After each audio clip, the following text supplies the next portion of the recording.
Hi everyone. Story டைம்குள்ளே போகலாமா?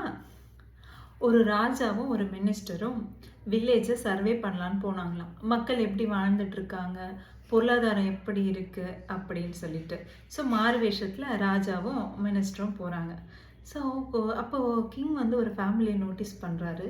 ரொம்ப ஒரு சின்ன குடியில், அதில் ஒரு கணவன், மனைவி, ஒரு குழந்தை. பார்க்கவே ரொம்ப ரம்மியமாக இருக்குது, ரொம்ப சந்தோஷமாக இருக்காங்க. அந்த பையன் அழகாக விளையாடுறதும், கணவன் மனைவி ரொம்ப சந்தோஷமாக சிரிச்சிக்கிறதும், அவங்க பொருளை அவங்க ஷேர் பண்ணிக்கிறதும், அது பார்க்கவே ரொம்ப அழகாக இருந்தோடனே ராஜாவுக்கு ரொம்ப ஆச்சரியமாக இருக்குது. நான் அவ்வளோ வந்து ஒரு நாட்டையே ஆள்றேன், எல்லாத்தையும் நான் இது பண்ணுறேன், எனக்கு அந்த சந்தோஷம் இல்லையே, ஆனால் அந்த அழகான ஒரு சின்ன வீட்டில் அப்படி ஒரு சந்தோஷம் இருக்கே அப்படின்னு சொல்லிட்டு மினிஸ்டரை பார்த்து கேட்டார். எப்படி இவங்க இவ்வளோ வறுமையிலேயும் ரொம்ப சந்தோஷமாக இருக்காங்கன்னு சொல்லிட்டு. அதுக்கு மினிஸ்டர் வந்து கொஞ்சம் குறும்பான ஆள். அவர் 99 கிளப்பில் இல்லை அப்படின்னா. என்னது 99 கிளப்பா?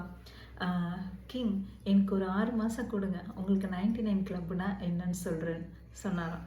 சரின்ட்டு ராஜாவும் ஒத்துக்கிட்டு போயிட்டாராம். இந்த மினிஸ்டர் என்ன பண்ணார்னா, 99 கோல்டு காயினை ஒரு பேக்கில் போட்டு ஃபார்மரோட வீட்டு வாசலில் வச்சுட்டாராம். ஃபார்மர் வெளியே வந்து பார்த்து கோல்டு காயினை பார்த்தோன்னே ரொம்ப சந்தோஷப்பட்டாங்க. உடனே ஃபேமிலி எல்லாம் ஒன்றா சேர்ந்து அந்த காயினை வந்து எண்ண ஆரம்பித்தாங்க. 99 கோல்டு காயின். ஒவ்வொரு வாட்டி எண்ணும் போதும் 99, திருப்பி 3வது வாட்டி எண்ணும் போதும் 99. ஃபார்மருக்கு ரொம்ப இதுவாகிடுச்சா, ஏன் அது 100 இல்லை, எதுக்கு 99, what is 99, why it's not 100? அப்போ நான் அந்த ஒரு கோல்டு காயினை எப்படியாவது கஷ்டப்பட்டு சம்பாரித்து அதை 100 ஆக்கிடுவேன்னு சொல்லி ரொம்ப ஆசைப்பட்டாராம். அது ஒரு வைராக்கியமாக எடுத்துக்கிட்டு ஹார்ட் ஒர்க் பண்ணாங்களாம். ஸோ அவருடைய மனைவி வந்து நம்ம வீட்டில் தான் 99 கோல்டு காயின் இருக்கேன்னு சொல்லிட்டு 2 காயின் எடுத்து ஷாப்பிங் பண்ணிட்டாங்க. கணவர் வீட்டுக்கு வந்து எப்பயும் போல் அது எண்ணுறாரு. பார்த்தா 97 தான் இருக்குது. ரொம்ப கோவப்படுறாரு, ஆத்திரப்படுறாரு. நான் அந்த ஒரு காயினுக்காக இவ்வளோ உழைக்கிறேன், எனக்கு நீ ஹெல்ப் பண்ணலை, ஆனாலும் இப்படி பண்ணுறியன்னு சொல்லி மனைவி கிட்ட ரொம்ப கடிஞ்சிக்கிறாரு, கோவப்படுறாரு, எரிச்சல் அடைகிறாரு. அவங்களுடைய பையனும் 2 காயினை எடுத்துகிட்டு இருக்காரு. ஸோ டோட்டலாக 95 காயின் தாங்க இருக்குது. ஃபார்மரால் சந்தோஷமாக இருக்க முடியல, கோவம், ஆத்திரம், எது எடுத்தாலும் எரிஞ்சு விழறது அப்படின்னு சொல்லிட்டு. ஸோ இப்படியே 6 மாதம் போயிடுச்சு. அப்போ இந்த ராஜாவும் மினிஸ்டரும் திருப்பியும் அந்த ஊருக்கு வராங்க. அப்போ கிங்கு அந்த குடும்பத்தை பார்க்குறாரு, பயந்துட்டாரு. என்ன இது, என்ன நடக்குது, இவங்க ஒய்ஃபு கத்துறாங்க, கணவர் கத்துறாரு, குழந்தை அங்கே பாவமாக இருக்குது, அந்த குடும்பமே வந்து ஒரு சந்தோஷம்னா என்னன்னே தெரியாத மாதிரி எல்லாரும் எரிச்சலாக, கோபமாக, ஆத்திரமாக இருக்காங்க. அப்போ தான் மினிஸ்டர் சொன்னாராம், இந்த 99 கிளப்பு வந்து நம்ம கிராமத்தில் எல்லா இடத்துலையும் புதுசாக ஒன்று பரவிட்டுருக்கு.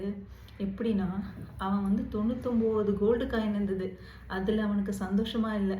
ஆனால் இல்லாத ஒரே ஒரு காயினை அவன் தேடி கரண்டில் இருக்கிற அந்த சந்தோஷத்தை அவன் தொலைச்சிட்டான். நம்மள அப்படி தானே, என்னதான் ட்ரெஸ்ஸு போட்டாலும் அந்த மாடல், அந்த பிராண்டட் ட்ரெஸ்ஸுனால் நல்லா இருந்திருக்கும்ல, அப்போ நான் இன்னும் சந்தோஷமாக இருந்திருப்பேன்ல.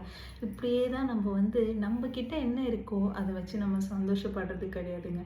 நம்மக்கிட்ட இல்லாத ஒன்று அது கிடைக்குமான்னு அது தேடி தேடி தேடி தேடி சந்தோஷத்தை அழிச்சிக்கிறோம். சந்தோஷன்றது, ஹாப்பினஸ்ன்றது நம்ம mind settle, not your circumstances. அதை நீங்கள் புரிஞ்சுக்கிட்டாலே சந்தோஷமாக இருப்பீங்க.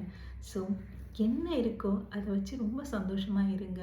வாழ்க்கை ரொம்ப அழகாக இருக்கும். அவர் எதையுமே எதிர்பார்க்காத போது அவர் குடும்பத்தை ரொம்ப அழகாக வச்சுக்கிட்டார். ஆனால் அந்த 99 கோல்டு காயின் வந்த உடனே அவருடைய மொத்த சந்தோஷமும் போயிடுச்சு. அதே மாதிரி தான் இந்த லைஃப்பில் நம்ம தேடி தேடி தேடி ஒருத்தவங்க நமக்கு ஓகே சொல்லியிருப்பாங்க, ஆனால் அதுக்கு நமக்கு பெருசாக தெரியாது. நம்ம இன்னொருத்தவங்களை தேடி போவோம், அவங்கள மதிக்கக்கூட மாட்டாங்க. இப்படியே தாங்க வாழ்க்கை ஃபுல்லாக தேடி தேடி சந்தோஷத்தை இழந்துட்டுருக்கோம். இனிமேல் அதை சந்தோஷமாக இருப்பீங்களா? Happiness is inside job. So follow பண்ணுங்கள். நிறைய ஸ்டோரியோடு உங்களை பார்க்குறேன். தேங்க்யூ, பாய்.